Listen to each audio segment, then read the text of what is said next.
کہمس نے ابن بریدہ سے، انہوں نے یحییٰ بن یعمر سے روایت کی، انہوں نے کہا کہ سب سے پہلا شخص جس نے بصرہ میں تقدیر سے انکار کی بات کی معبد جہنی تھا۔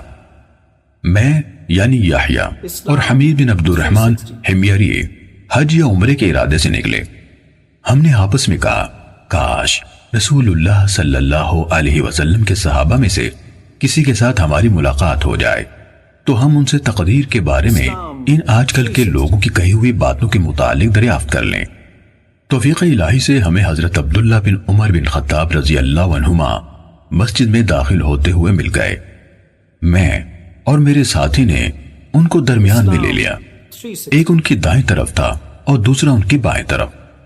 مجھے اندازہ تھا کہ میرا ساتھی گفتگو کا معاملہ میرے سپرد کرے گا، چنانچہ میں نے عرض کی، اے ابو عبد الرحمن، یہ عبداللہ بن عمر رضی اللہ عنہما کی کنیت ہے۔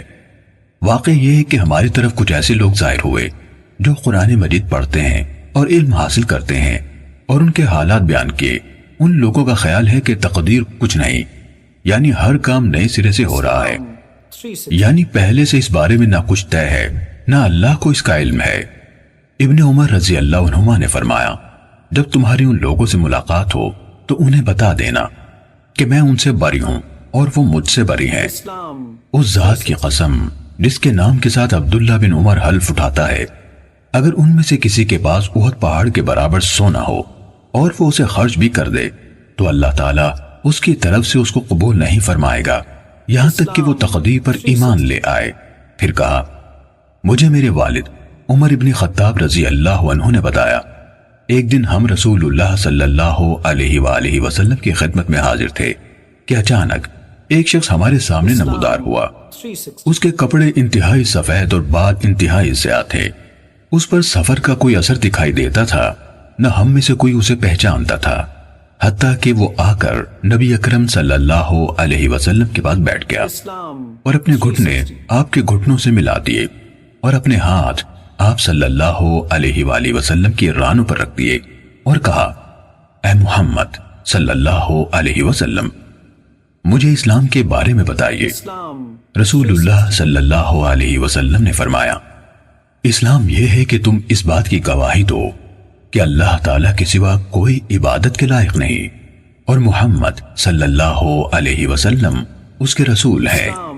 نماز کا اہتمام کرو، زکوٰۃ ادا کرو، رمضان کے روزے رکھو، اور اگر اللہ کے گھر تک راستہ طے کرنے کی استطاعت ہو تو اس کا حج کرو۔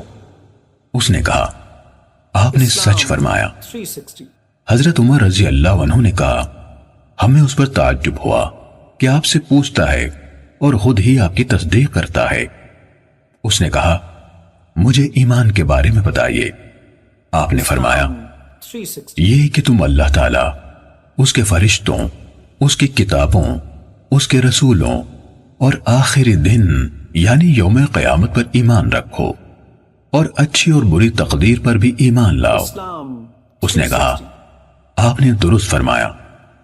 پھر اس نے کہا، مجھے احسان کے بارے میں بتائیے۔ آپ نے فرمایا، یہ کہ تم اللہ تعالیٰ کی عبادت اس طرح کرو گویا تم اسے دیکھ رہے ہو، اور اگر تم اسے نہیں دیکھ رہے تو وہ تمہیں دیکھ رہا ہے۔ اس نے کہا، تو مجھے قیامت کے بارے میں بتائیے۔ آپ نے فرمایا، جس سے اس قیامت کے بارے میں سوال کیا جا رہا ہے وہ پوچھنے والے سے زیادہ نہیں جانتا۔ اس نے کہا، تو مجھے اس کی علامات بتا دیجئے۔ آپ نے فرمایا، علامات یہ ہیں کہ لونڈی اپنی مالکہ کو جنم دے، اور یہ کہ تم ننگے پاؤں، ننگے بدن، محتاج، بکریاں چرانے والوں کو دیکھو کہ وہ اونچی سے اونچی عمارتیں بنانے میں ایک دوسرے کے ساتھ مقابلہ کر رہے ہیں۔ حضرت عمر رضی اللہ عنہ نے کہا، پھر وہ سائل چلا گیا۔